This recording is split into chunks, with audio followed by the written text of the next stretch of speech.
Nagsorry ang lalaki nag-viral matapos mambasa at tila ng asar pa sa isang rider sa Wata Wata Festival sa San Juan. Sa lahat po ako humingi po ako ng paumanhin sa inyo sa mga sabi ko po sa inyo. Lalo na po sa rider, humingi po ako ng tawad po sa inyo at gusto ko po kayong makita. At sa personally na gusto ko po sa inyo humingi ng paumanhin po. Humarap ang lalaki sa media matapos siyang ipahanap ni San Juan Mayor Francis Zamora.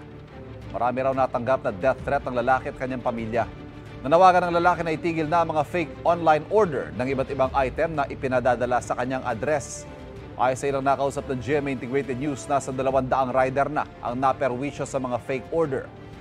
Muli giniit ni Mayor Zamora na walang nilabag na ordinansa ang lalaki kung pagbabasehan ng viral video. Gayunpaman, pwede pa rin siyang sampahan ng reklamo ng rider na kanyang binasa.